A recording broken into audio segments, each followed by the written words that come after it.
once you go outside of that, then all of a sudden you start having the family structure crumble, and there's not trust there. There's not love there anymore. And that affects the children. That's not just the husband and the wife.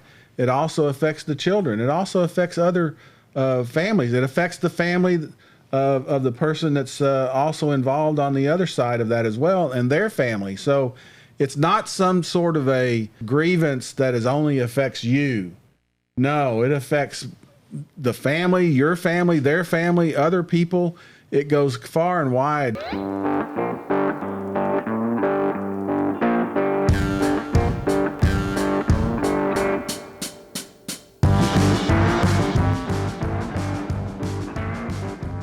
Is it possible to write a set of rules that would be very clear, but yet so profound that it would cause, if followed, it would cause all societies in all countries and all times to get along well with each other? Do you think that'd be possible to write such a thing, Steve? Yes. And it's here in Exodus chapter 20. All these 10 commandments that we're going through. It's with the 10 commandments, and if the 10 commandments are so beautiful because they're short, they're easy to understand, and yet if we follow them, it would cause any society in any country in any age to run well. And we're in the second half of the 10 commandments. The second half are the ones that talk about how people should get along with each other. So welcome to our guest. If you have your Bibles, open them to Exodus chapter 20, and we're going to start in verse 12. My name is Glenn, and this is Steve, and we are reasoning through the Bible. And as we go through, we do verse-by-verse Bible studies. Today we are in the 10 Commandments. And again, Steve, we're here in Exodus chapter 20. Verse 12 says, "Honor your father and your mother, that your days may be prolonged on the land which the Lord your God gives you." So, honor your father and mother. And so the family unit is the basic unit of society. I think that's one of the reasons that's here, is because if the family stays together, two parents, a mother and a father and their children, if that basic unit stays together, then society can stay together. Society can stay together because the parents pass on responsibilities and train the children, and the children can then grow up to be good citizens. On the contrary to that's also true. If the family unit disintegrates, the nation will disintegrate. Yeah, so what you're basically saying is that honoring parents is a building block of civilization, and that societies where they have this honoring of their parents are ones which will long survive and not break down as a society. Now, why is it important for children to do this to their parents? And I'll even amplify the question a bit. Notice what it says: honor your father and mother. What word or words does it not say? One of the words it doesn't say is obey. Right. At least not here. It doesn't say to obey. Right. And what else does it say? I mean, instead of honor, what other terms might we imagine that he could have said? Well, he doesn't say love. He doesn't say love. And it's kind of curious. In Deuteronomy 6:5, there's a commandment there to love God. In Leviticus 19:18, it says we're to love our neighbor. In Leviticus 19, again, in verse 34, it says we are to love the stranger among us. So, Glenn, let me ask you a question. Why is it that we have these commandments or instructions here to love God? That's a given, love God, right? But why love your neighbor, or love your neighbor, and then also love the stranger, but yet not love your parents? Well, I think it's a real good question. I think that the word honor includes love and some other things. And so that's what I would say is honor is higher. I would also just speculate, and Steve, we've both known some families that worked well, where the children loved the parents, and I've also seen some very broken families and some things happen in families that are just awful. And I've seen some abuse happen, and sometimes be very, very difficult for an abused child to love an abusive parent. But yet, nevertheless, it says honor. here. So I think one of the answers here is that honor covers a multitude of circumstances, because some parents are just very unloving people, unlovable people. And so honor includes love plus, is what I'd say. Yeah, and I think too that those children that love their parent, they don't need to be commanded to do so. Number one. Number two is the opposite of that is that if they don't love their parents, then commanding them to do so is going to be impossibility for them to do that. And so here's a question, Steve. When you have parents, I think there's a different relationship, wouldn't you say, between a parent of a toddler, there's a very young child, and then later in life when the child is an adult, right, and the parents are elderly. Right. I think there's a change in the relationship, wouldn't you say? Because when they're a toddler, you need to tell the toddler, the young child, obey your parents. Because I think that's very important for children to learn to obey the parent. But yet then when they get mature, the child grows up and now they're an adult, sometimes the relationship really needs to change. It can't have an elderly parent telling a grown adult child who's now married. Right? Because what does Genesis say happens to children when they grow up? You shall leave your mother and father and be joined to your wife. Right. It says that in Genesis 2:24. And so I think with that, Genesis 2:24, you shall leave your mother and father and be joined or cleave to your spouse. So there's a change of obligations. The adult child is a primary obligation is to their wife, but you could still honor your parents. Yes, and you start your own family as well. There's also a change that goes on there because when they're younger, the child is dependent on the parent, what you mentioned. Then they go off and form their own family. But then the third stage of that is whenever the parent becomes dependent on the child. Yes. In the old age. And so we have all this dynamics that are going on in relation to families as well. I have seen parents that do a very good job of teaching toddlers, you need to obey me, you need to do what I say. They do it in a loving way, but nevertheless, when the parent gives the young child guidance, then because they're so young, but later the child starts to mature, and sometimes parents are wise in knowing when to back off and let go, and sometimes sometimes not. Sometimes the parent stays, like what they call helicopter parents, they just stay hovering and they won't let go, right? So I heard sometimes people say these rebellious teenagers, or God put that in them to help them get out from under mom's skirt tail. And so sometimes I think the relationship has to change, but yet you can still honor. There comes a time in life where some parents, you don't need to obey the parents. When the child's grown, child's mature, parent won't let go, child needs to be joined to a spouse and not obey the parent, because sometimes parents just hover too long, but they can't honor them. Yeah, and there's also some other instructions that we also see over in the New Testament, but we're told in, I think it's Ephesians 6:3, that the fathers do not provoke your children to anger, right? In other words, we should act in a way that the children will want to honor us and respect us. I have seen fathers provoke their children to anger, and I never quite understood it. But they will do things, say things, poke at them to just create this anger situation. And so let's just face it, Steve, some families get along well and some don't. Yeah. I mean, some families have just bad relationships between parents and children. There's a lot of hurt there in some cases.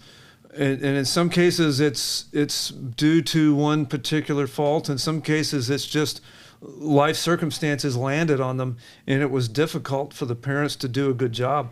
And so from that, all these circumstances, God cuts through all of that and says, honor your mother and father. And so what I would say, one of the things I see, Steve, too many times is adult children abandoning their parents.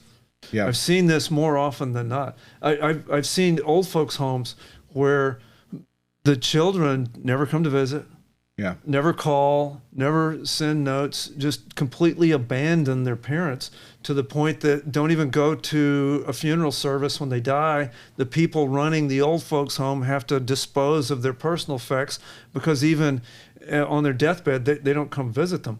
I mean, when I was young, I was taught when somebody gets elderly and needs to be taken care of, the children need to make whatever sacrifices necessary to take care of their elderly parents. And I get a little emotional about it simply because it is one of these things. It's in the top 10 list. Yeah. Honor your father and mother. That means take care of them. And what you said earlier is very true. When the child is young, the parents have to take care of them or they won't survive. And the relationship flips when they get older. Elderly parents, the adult children of elderly parents need to make sacrifices in their lives to be able to take care of their parents. It is your primary or one of your main responsibilities, let's put it that way, to take care of your elderly parents. And that is being abandoned across our nation. Along with that, this is the second commandment that is put in a positive light. It's not put in a negative. In other words, don't do this. It's saying you need to do this. That's one. Second is, it doesn't say honor your parents. It says honor your father and your mother. So very specific. In other words, the father and the mother are equal. Yes. And they should receive the same honor. So it's not, sometimes we also see where the children will respect and honor the father, but then they don't respect and honor the mother. They might love the mother or say that they love the mother, but they really don't love her because they don't respect the mother. And so this is very specific. You're to honor both your father and to honor your mother as well. Yes, no accident the way God phrases this. And so, I mean, think of it. Honoring your father and your mother is right up there with the next commandment, which is not murdering people. Right. Right. So this is the level to which God puts this commandment of taking care of your family is as important as anything else in God's ethic. This is also the only commandment that specifies a reward. Yes. At the end of it. It says that you'll have a family will be preserved, right? That the nation and traditions are preserved, the beliefs are preserved, the civilization is preserved. Why? Because you'll have a long life by honoring your father and your mother. Right. Now, I heard a story of a father here who took this verse, and notice what it says. Honor your father and mother, your days may be prolonged on the land. Now, as the story goes, there's one father who looked at a rebellious son and said, you'd better honor your father or your days are going to be short on the land because I'll take you out. Made you make another one look just like you. Yeah. Now, I'd never say that because I'm such a nice guy. Oh, yeah. But heard that rumor. Just a touch of, we better move on or we'll get in real trouble. The next one, you shall not murder. You shall not murder. Now, what does it not say? What the old King James said that's sort of ingrained in Western culture, you shall not kill. Right. That's not really the word here. It's you shall not murder, which is very different than kill, right? So right. There's a difference between murdering and killing. How do we reconcile what the government's responsible for here and what an individual has a responsibility to with taking of lives here? Well, I mean, some of the reasons that somebody might objectively say we shouldn't murder is because, I don't like it. I think it's wrong. Society agrees that it's a wrong thing to do. But what happens? Society changes. Stalinist society of the Soviet Union. Stalin killed tens of millions of his citizenry. In the Pol Pot regime over in Cambodia. Did also. Yeah, there was at least 1 million people that were murdered. And we also see in Scripture other areas where you have societies that take lives and have decided. In the society we live in today, it's perfectly legal in order to kill babies before they're born. Society says it's okay to do that. So society changes, but God doesn't change. And so we have a commandment here. There's a standard that's there that's God's standard. It's not society's standard, because society changes, God doesn't. And so again, the word is murder here. You shall not murder. It is not a blanket condemnation of all killing of human life. That is not what this says.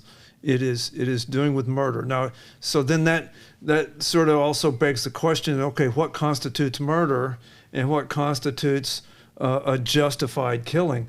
And you mentioned, Steve, some societies there that got it wrong, where there was a government in power doing ethically wrong things by killing themselves or even causing wars into other people. So there is what has been developed in ethics, the field of ethics, what's called just war theory.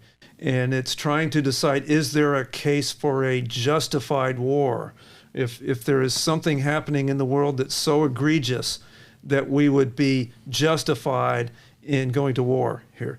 And so, not our place here to get into how to make those decisions, but the concept between theologians, philosophers, ethicists is there is a justification in some cases. For example, if somebody is about to murder an innocent person, if somebody were to break into your home and about to kill your innocent family member, you would be justified in taking the life of that person. And so we can then take that into societies. If there are insane people or if there are very, very evil people that are causing the death of others, then society has not only the right but also the obligation to take care of this person. And so we would hold from, again, how we would hold this isn't just all killing, is just read the rest of the Mosaic Law. God has justified reasons for killing people. Murderers are to be executed. Right. And so that was in the Levitical law. So it's not all taking of all human life. It is, what he's saying here is, you shall not murder, which is the taking of an innocent life. So a government has the right and the authority and the obligation to take the life in capital punishment to prevent further murder and to justly deal punishment to murderers, people that have done egregious ethical acts. The government has the right and the authority to take the life of that person. We as individuals may have the right to defend ourselves, but we don't have the right to decide that person over there needs to be killed, so I'm going to actively go over and, they're over there not threatening me at the moment. I go over and kill them. I don't have the right to do that. The society has to take them to court and fairly decide. Now, you mentioned, Steve, that it's really in society has gotten it all flipped around. What we just said was governments have the right and the authority and the obligation to take the life of a murderer, or justice doesn't happen. We do not have that right. Society has that all flipped around, at least where we are. Society often says, many people in society say that the government doesn't have the right to take the life in capital punishment, but individuals do have the right to take the life of an unborn baby in abortion. And that's just completely flipped around God's ethics. Yeah. It has to do with innocence and guilt, and whether governments have the right to protect society, and whether the limits to our murder. And so if we just follow God's principles, we can get it right. And if we don't, we end up with what society has today, which is everything's all flipped around. Okay, the next one is, you shall not commit adultery. And so here's a question, Steve. What is adultery, and why is it on the top 10 list? Society today, we need to explain these things. Sometimes we've gone so far, people don't always know what these terms mean. Yeah, so adultery is going outside, having sexual relations with somebody else's spouse. Yeah, it's going outside of the confines of marriage and going with somebody else, whether somebody else's spouse or even somebody else that's even single. It's going sexually outside of your marriage. Now, we live in a day where sex is just rampant. There are people today that teach and believe that we should be able to have sex any kind of way we want, any kind of way we have desires. And so God here is putting very strong restriction on that. So why is it so important to restrict sex to between one man and one woman in the confines of marriage? Why is that so important? Well, it comes back to the family structure and the safety of the family structure. It's the trust in relation to it. Once you go outside of that, then all of a sudden you start having the family structure crumble, and there's not trust there. There's not love there anymore. And that affects the children. That's not just the husband and the wife. It also affects the children. It also affects other families. It affects the family of the person that's also involved on the other side of that as well, and their family. So it's not some sort of a grievance that is only affects you. No, it affects the family, your family, their family, other people. It goes far and wide. It's not like something that's a single ramification from it. There's rippling effect that goes across everything. Our society has been told to lie that consenting adults having any kind of sexual relation that they could dream up only affects themselves. And that is completely untrue. And it's for several reasons. One of which is, as you well pointed out, society is built around the family.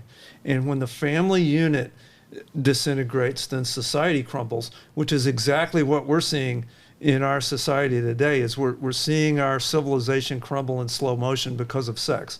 And in one generation to the next, it just gets worse and worse.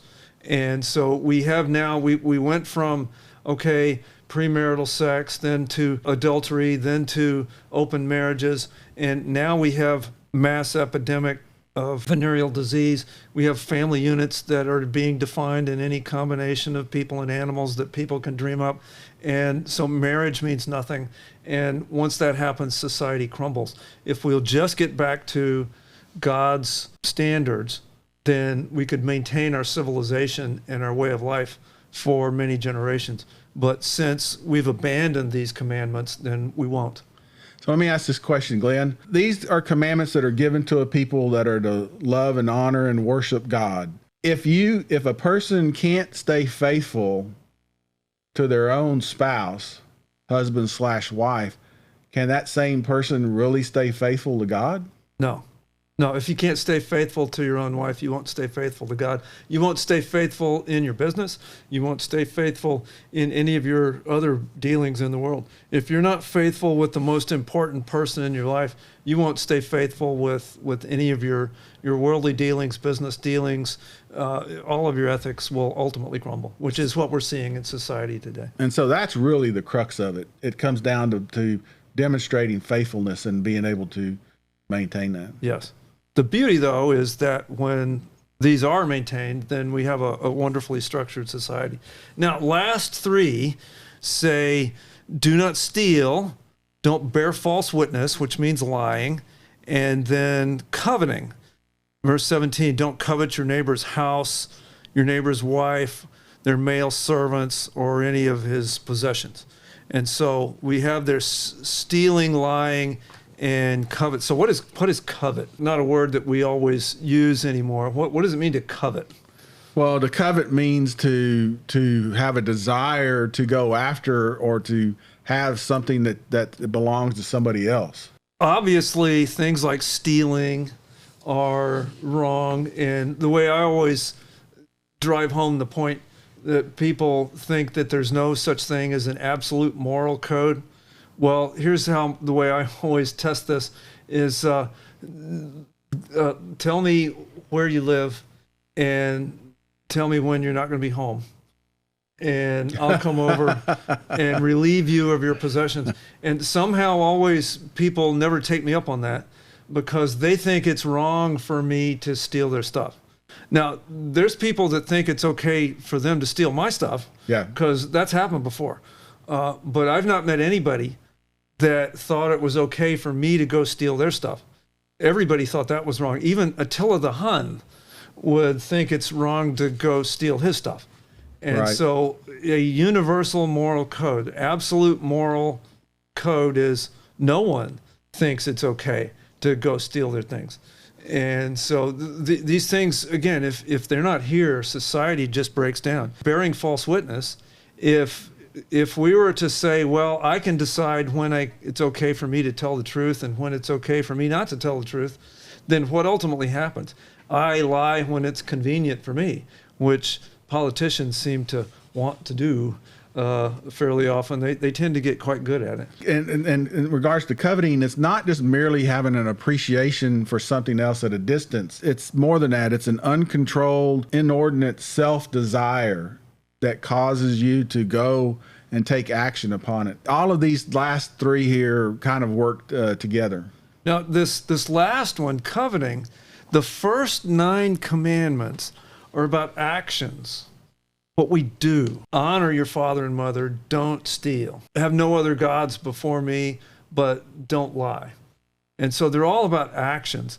The last one about coveting is this unwarranted desire for things that are not rightfully mine. And so the last one is not an external action, it's an internal desire. That's where he really gets us, is by this last one is just as strong as any of the others.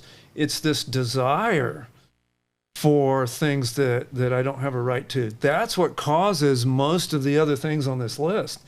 And so what did Jesus say? It's not the things that you eat that go into the mouth that defile a person. What does he say? It's the things that come out of your mouth, right? Because the things that come out of your mouth come from your heart. And so that's what this last one, coveting, is dealing with, is what's in your heart. And what did Jesus say? How do we keep bad things from coming out of our mouth? It's if we get our heart right. If we get a new heart, then we can have the power to have good desires, right? Right. And so that's really kind of this interesting thing here. Anybody that covets is going to make an idol of whatever they're coveting. If they want money, if they want power, if they want sex or people or accomplishments, they're going to make an idol out of that. The bookends of this, the first one and the last one, really make the rest of them come together.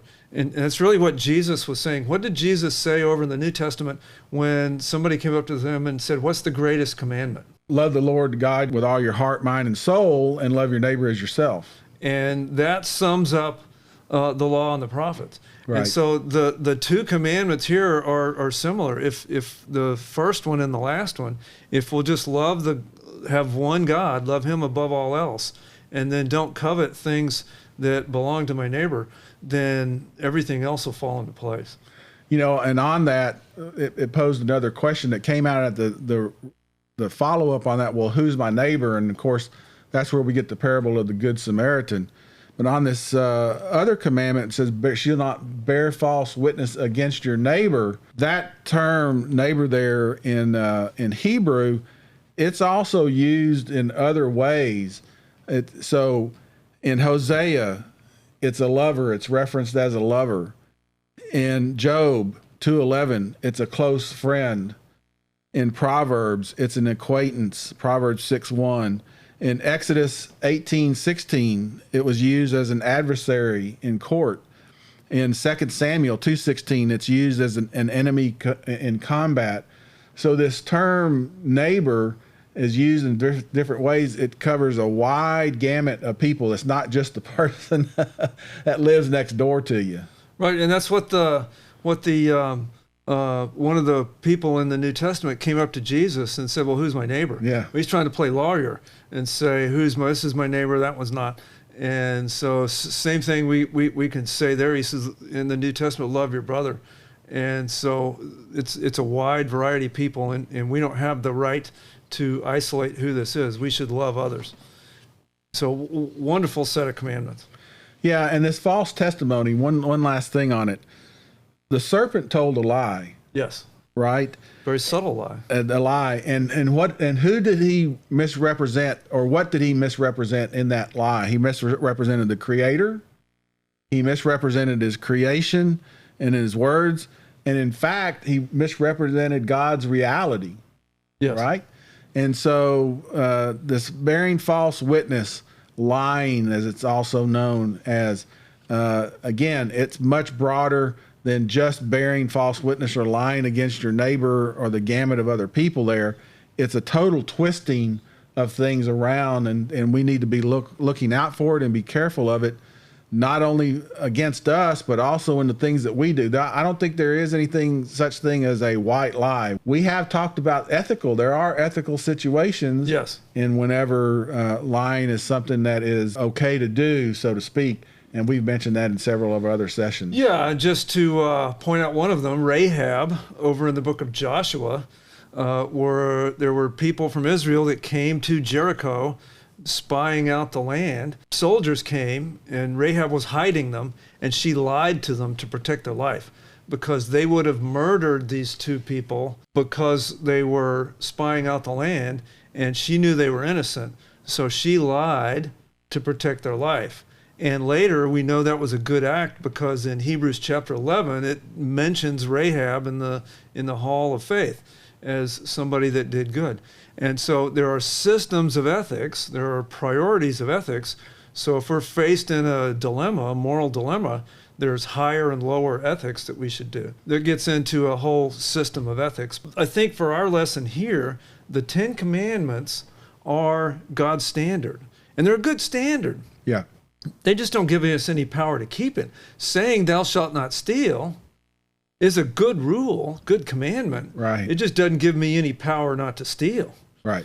It's like the speed limit law. There may be a traffic sign on the side of the road giving a traffic law. Well, it's a good law. Yeah. Just doesn't give me any power to drive the speed limit. Right. And so what do we need, as we mentioned when we started this, what do all humans need? Because we've all broken these commandments, and all it takes is one.